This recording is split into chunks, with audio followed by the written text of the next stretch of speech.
Good morning, everybody. I'm Dr. Shailaja Talmani from University of Agriculture Sciences, Bangalore. We work on breeding varieties for various characters.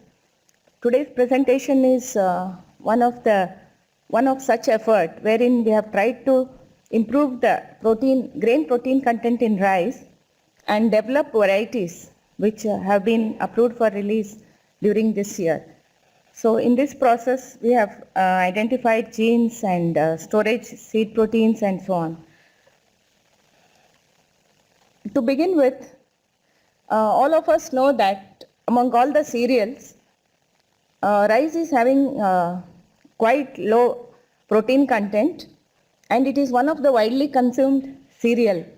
Compared to wheat, it has almost half the content, and most of it is also lost during polish. So apart from protein, the other nutrients in the rice are micronutrients which are very important for the health, and especially in women and children, the deficiency of which will cause severe diseases. And in mainly rice consuming populations, where they do not have supplements of protein source, the diseases are severe. And in the lower strata of the society where mainly rice is consumed, they get very little proteins. Hence, the importance of this problem of enhancing protein, along with the cereals, the protein, a certain amount of protein also is got. So this is a very small effort wherein we can provide a certain amount of protein and micronutrients along with this. And in this study, I am dealing with four aspects. One is screening for the variation in grain protein content and other nutrients using the local rices that are present in southern part of our country, that's in Karnataka and Tamil Nadu. And we have also identified the variation for grain protein content, and a subset of which we have identified there is variation in lysine content, and a portion of lysine content has been increased, and identification of marker which is associated with grain protein content, and integration of the high protein content into one of the popular variety that is grown here in South India. And lastly, to identify the QTLs associated with these nutrients, and a product development, that is varietal development. In the beginning, in the study, we have evaluated several rice genotypes, especially local rices which contain high protein content and other nutrients. And then this is the scheme of work we have carried out. The HP14 is a local rice and DPT is the high yielding one. So we have three programs here. One is carrying the cross forward, which is segregating for the content to recombinant inbred lines in order to identify QTLs, back cross breeding, and selection through pedigree breeding for the product development. So these are the performance of the local rices where we wanted to identify the segregation for protein content. You can see that in the first column, there is a lot of variation for protein content in the unpolished grains. We have right from 18%, 12% and so on. These are some of the values, but overall we had 2.5 to 22% in the F2 generation and segregation. And every generation we also considered other quality parameters, because it is well known that protein is negatively linked with yield and so many other grain characters, and especially cooking quality also is sacrificed in most high grain. So every generation we actually saw all the characters so that a high protein line would be well consumed and accepted by the consumers. These are some of the values wherein the segregation for various traits is observed. And you can see that in the blue, the HP14 had also high zinc content in addition to protein content. And this was the one we used for crossing program to develop. So you can see on the top, DPT and HP14 are the two parents we selected. They are not only segregating for the target traits, but also for various plant traits, including grain yield, which is the important component. So, and also one of the parent has a bold grain and the other one has a fine grain. And our objective here is to increase the protein, break the linkage between the yield and the protein content. because in nature we have several varieties which have very high protein, but they do have very few tillers and very low yield and very not so accepted cooking quality. So here you can see that there is variation in the grain type also. And the summary of our scanning of the genotypes, we ended up with two parents which are having variation in zinc, iron and protein content, so that we could get recombinants with high yield, high protein content and reasonably high zinc and iron content, and develop RILs for the population. So in order to break the linkage, many people, if you read the literature, you have seen that in the efforts to increase protein was there right from 1960s, and in between there was a huge gap, and because they could not break the linkages of the yield and the protein content in the grains. So here what we did was, when we made the cross in the F2 generation, we raised almost 6,000 genotypes so that we could find recombinants which have reasonably high protein content and a good yield parameters. And when we forwarded the genotypes, we ended up with 2,000 genotypes for the F7 and carried them forward, a subset of them. And you can see here some of the parental variation from the picture. And these are the characters we considered.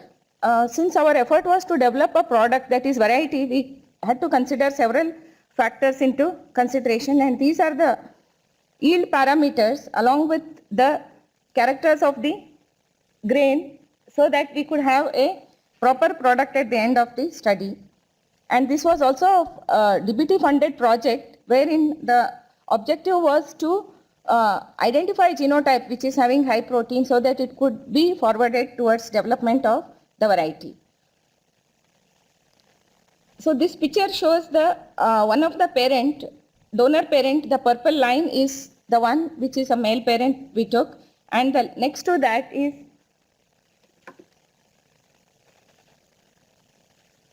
this one is the female parent, and this is the male parent, and these are the progenies in the segregating population. This also shows the same thing. You can see that. And we found that this color is a recessive character controlled by two genes.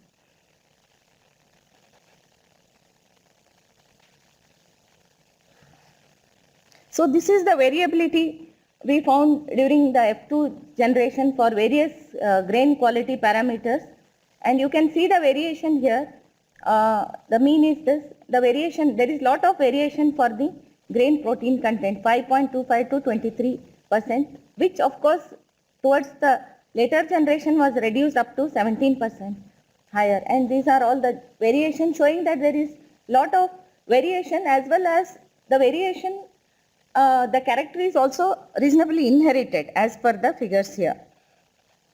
So this also shows the variability for the other characters which carry the high protein genotypes. This is for the grain characters. This is very important because wherever the protein has been increased, there was always problem with cooking characters and grain quality parameters and kernel.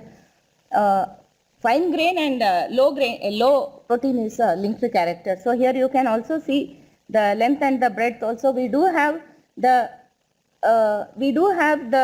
lines which are having small grain with high protein content as per the studies here. Then after we identified the high protein lines, we also wanted to find out the amino acid content of that. So we followed the standard method and identified methionine and lysine content following this method, along with all the cooking characters with this. So this is the procedure that is laid down, and also we identified the protein content by this method. This table shows the quantity of methionine in the selected high yielding, high protein and fine grain quality. Here if you see the lines here, these are already listed, some of the subsets of high protein, and here you can see the methionine and the lysine content. And here in the initial parent, here this is the color green and purple are the color of the parents. Initially in our parental line, purple was linked to high protein content in the grains, but here you can see the green plants which are shown by G here have not only higher yields, but also they have a raised level of lysine content and methionine content as compared to the parents here. So overall the table shows that some of the recombinants, even though there is a proven trend of low protein with low lysine in cereals, especially in rice, and low yield and high protein, here you can see in these recombinants that linkage is broken, wherein we have reasonably high protein of 14% and a increased in lysine percent up to 15 to 20% and methionine also. So because of our one of the reason may be because we raised a large number of progenies and search for recombinants, this could be possible. Then this picture shows the cooking characters of the rice grain. These are the progenies, these are the parents, and here you can see there are some very good cooked rice grains here, raw rice and cooked. Here also we found volume expansion also was quite good, 1:3%, which is very important when seen in cooked rice, because this parent BPT's popularity in the market is because of its volume expansion and the quality of the rice, that is dry flaky rice and volume expansion, that is almost 1 cup of raw rice cooks 4 cups of cooked rice.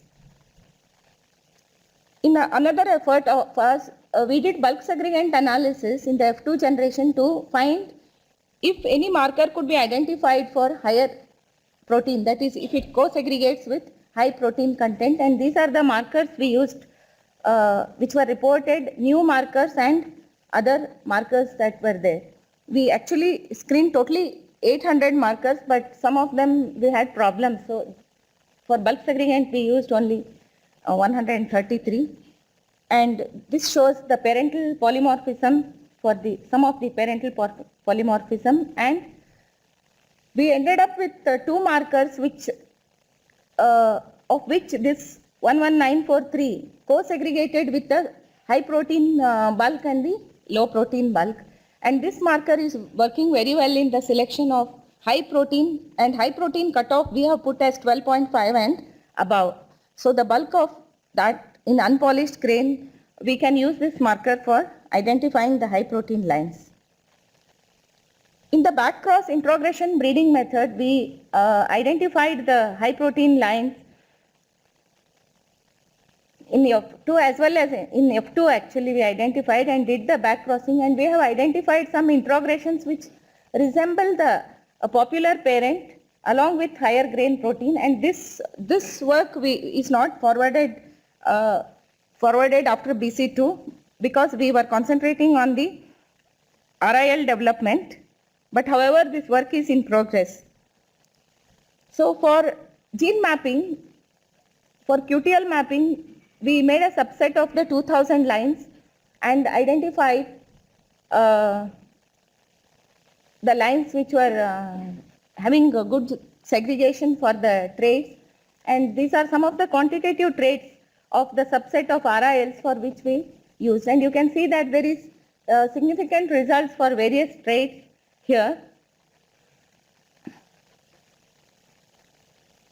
And also the RIL population was evaluated under different locations and different conditions to see if the protein content varies due to environmental factors, and we worked out the stability parameters. For some traits there was variation, but for most of it, around 1, we have a good stability across. So it only proves that the genotypes that were identified as genetically inherent for high protein, whether it was submerged condition, aerobic condition, or in different locations, they did not differ.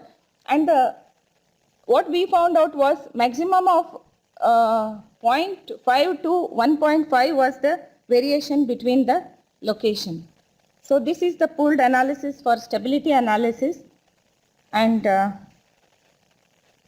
next is the range mean and the estimate of genetic parameters for the mapping population that we developed, you can see there is quite a lot of variation for all the traits. For grain protein, it is 5.3 to 18.2, and for all the other parameters also, there is a lot of variation. So it only proves to say that the mapping population is well distributed for traits, and good QTLs could be identified. This is the frequency distribution for the various traits for QTL mapping. This is the grain protein content. You can see that under two environments, there is not so much variation. There is a distribution, similar kind, and these are for different characters. Panicle weight, grain yield is slightly varied in different this thing. It has got a wider range. But however, overall we could see that except some traits, most of the traits under different conditions, they had a normal distribution even if the curve was slightly steeper. Then correlation between protein and other contents in the mapping population, you could see that the protein content percentage, which is the first column, still has negative correlation as a whole population, but recombinants were there. But there are some positive correlations between tiller number and protein, which is one of the yield contributing trait. Then if you go to the grain yield per plant here, it is still having a negative correlation, indicating that population as an entire is still negatively correlated. So the correlations are, some of them are positive and some of them are negative. Then this is the effect of purple pigmentation, has something to do with protein content, higher grain content or that. So in the parent it was, but here if you see in some of the genotypes which had on the higher side of protein content, the grain yield also has delinked relationship, that is unlinked relationship. The grain types are short fine instead of bold. The notion that bold grains have always higher protein content. Here you can see the purple and the green. The greens have higher yield as well as higher protein content here. But still the highest may be still here. You can see the highest is purple but the yield is low. So there are some correlations but not significant ones. But these are the recombinants where neither the green color, the purple color is linked here. These are the recombinants and from which we identified lines for varietal development. So these are some of the high protein genotypes we identified, and this one was identified further because of their good cooking qualities and for varietal development. Next, coming to the frequency distribution for iron and zinc contents of the same population, you can see here there is reasonably good distribution of the traits, and the parents were also quite different and they were varying. So with these three distributions, we went in for QTL mapping for various traits including protein, zinc, iron, yield and all the characters which are correlated, because we can't take only just these quality parameters independently. Ultimately, when a genotype is developed and goes to the farmer's field and eaten by the consumers, we will have to look at the not only the scientific part of it, but the end persons who are using it and the traders who would like to have a very good variety for milling. Otherwise, the recovery of the rice will not be important. Sometimes what happens, we have very good high protein line, but it will not be having good cooking quality. Nobody accepts it. So with all this, we considered all the parameters and selected those lines. These are some of the QTLs we identified, a subset of 288 with so many markers and with interval mapping. You can see here for grain protein content, we could identify 12 markers, and with phenotypic variation of 16 here and 14 here. This is quite a large component that describes the protein content in the grain. And if you see here, this is the donor parent, but some of the QTLs are also coming from the recipient parent, which is a low protein content. So here we are seeing that the QTLs are coming from both the parents, even if the high, which is normally reported in all other traits also, even in other characters, both the parents contribute because it is a polygenic trait. And next, coming to this zinc. QTLs, we found only 3 zinc QTLs, even if we had a good distribution. And the phenotypic variation, which is explaining the component of that, is quite good actually. 15, 30, 40% it is explaining for the 3 QTLs. And almost all of them are major QTLs. One is donated, one is from the low parent, and the other 2 are from the high parent. The last QTLs, 16 to 22, are the iron related QTLs in the grain, and we could find about 7 of them with a good phenotypic variation right from 10.59 to here 14.43. So we could find, but for the zinc we found very less QTLs, even if the distribution was more or less good. And some of them we are progressing in the backcross breeding program and using markers for identification of that. This is positioning of the QTLs. What we found was here, in all the 12 chromosomes of rice, all the QTLs, they were independent actually. There was no overlapping of the QTLs, except here you can see the zinc and the grain protein, but zinc and iron, or zinc and iron and grain protein was not having common QTLs at any point of chromosomes here. Iron and protein is here. Then in the previous one we have zinc and protein, but iron and zinc never came together. They act independently, and we are now looking at the pathways to see what are the genes which are interacting.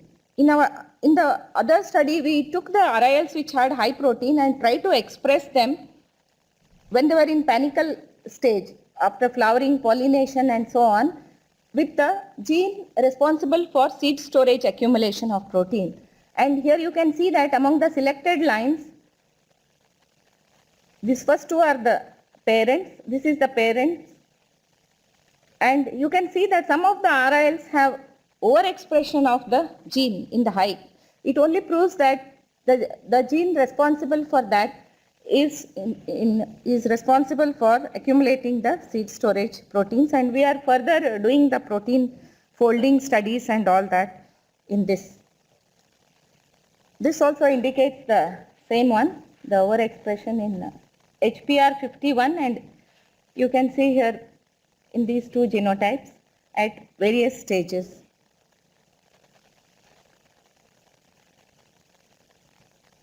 These field pictures show some of the genotypes we have evaluated in different locations and different conditions, and they are on par with any other variety, and they produce reasonably high yields. This is another one grown in the farmer's field. So we have tried to impress the farmers about the nutrition part of the rice and tell them about, because the farmers are ultimately interested only in the yield. They don't even bother whether there is high protein or low protein content, or importance of zinc and iron in the nutrition. So these are some of the field pictures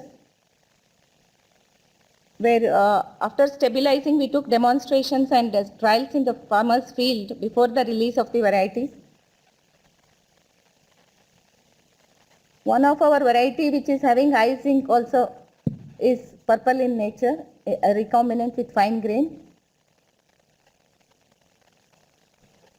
So coming to one of the last slides, the products we could get from this, apart from the QTL map, the markers associated, a marker co-segregating with the protein, the actual products that we could provide to the farmer was, variety was developed, we named as Pashtik 9, a high protein variety, which is released just this week actually to the farmer.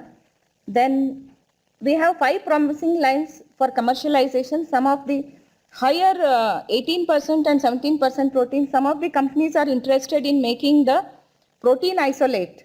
That is because cooking quality is not so good. You can make powder and isolate the rice protein. And many of us know rice protein is the most easily digestible protein for the children and the elders. So they are interested, few companies have approached us and negotiating with the university for that. And very recently, just last week, two of the varieties containing high zinc and iron content were accepted for conducting farmers' field trials. So with this one, in 1 year's time, we could also release the variety for the farmer. So these are the actual products which are important from the farmer's point of view, and scientifically, of course, we have mapped so many things and published papers and worked out the genetics of the traits and so on.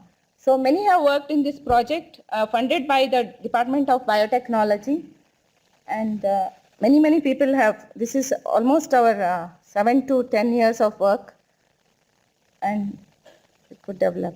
And these are the variations in some of the RILs. Thank you very much.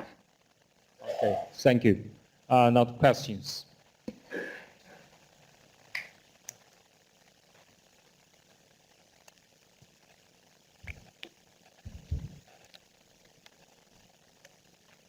Thank you very much for your nice presentation, madam.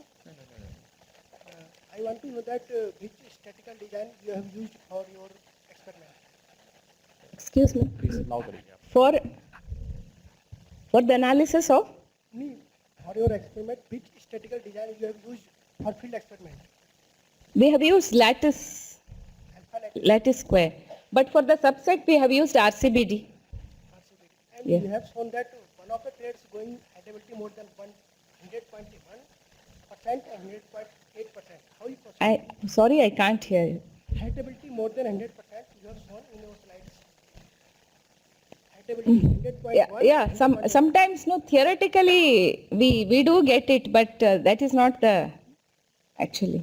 That is not actual. Yeah. What I was saying is that there is, in some of the lines, there is very high heritability, even if it is a polygenically controlled So trait. heritability up to If 100%. there was, it might be an error. Sorry for that. Okay, other questions here. Yes. Dr. Shailja, very good work actually. Coming to the last slide, you showed some interesting rice genotypes which are actually ready for field testing, right, for iron and zinc. What is the iron and zinc levels in them compared to the base level in rice? Yeah, this zinc and iron level was analyzed by the Directorate of Rice Research, Dr. Ravindra Babu, because it is one of the accepted standard laboratory. ICR insists that we get it done. Actually, the range we got was from zinc was from 3.25 to 52 ppm. Zinc. And iron was a maximum of 36. But in ours, we have compromised somewhere around 26 in the unpolished grains, and more than 50% less, that is around 13 in the polished grains, because it is almost in zinc and iron after polish, most of it is lost. But protein, we could lose only 2% after that, maximum of 2%. So in our variety that we have released, coming to your question, like we have around 14% protein and 12 to 15% of zinc, 26% of zinc and 12 to 15% of iron content in the grains. And that, according to the people who are working in this field, is okay in the polished grains. That's accepted. It's very low in rice otherwise. Yeah. Especially in the last, zinc and iron, a lot is lost after polished. Yeah. And we are doing the bioavailability, because after cooking, how much is lost, our nutritionists are doing right now. That was my question, ma'am. Yeah. I was saying that, Yeah. in pearl millet, and I don't know about sorghum, but in pearl millet, there is a positive correlation between iron content and zinc content. So did you find the same in rice? And what about the bioavailability? Because Bioavailability studies are going on by our nutrition. In fact, yesterday I was not here because we had a meeting wherein our varieties were accepted for farm trials. I was there. Nutritionists are estimating the bioavailability of that after cooking. And correlations, what we have seen, we couldn't get one single variety where iron and zinc both were higher. There is a slight negative correlation, I feel. Yes, they are not going together high. See, the one in the highest zinc in our 2000 lines was 62.5 or something, but its zinc, but its iron was somewhere between 13.5 or something. Okay. In fact, that was a question where someone asked me, can't you have one variety having all high? So maybe we have to look for it with more crosses and back cross breeding further and introgress them into single genotype. So Shalja, often it has been observed that there is a negative relationship between grain protein content and yield. In your lines, if there is no negative correlation, means there is no yield penalty, then how do you really explain this? There is yield penalty, but not significantly high because, sir, we in the very highest yielding, highest protein, we have not considered them. We do have varieties which are having genotypes having 17.5 to 18, but their yields are somewhere around 2000 kgs, which is much, much lower. So we have compromised with a 13.5% protein with around 4000 kgs of yield. So the negative linkage still exists to a greater extent. Looking at the quality parameters, we have compromised at 14% with reasonably high yield. 13.8, but that is not a perfect figure because 13.5 to 14 is the correct one, because in this we can't have an actual number like this. Sometimes little bit variation is there because of the available soil nitrogen into the soil. Yeah. Oh, thank you. We close this interaction here. So you might be having more questions. So lunchtime you can ask. Thank you very much, madam. And kindly give a big hand to madam.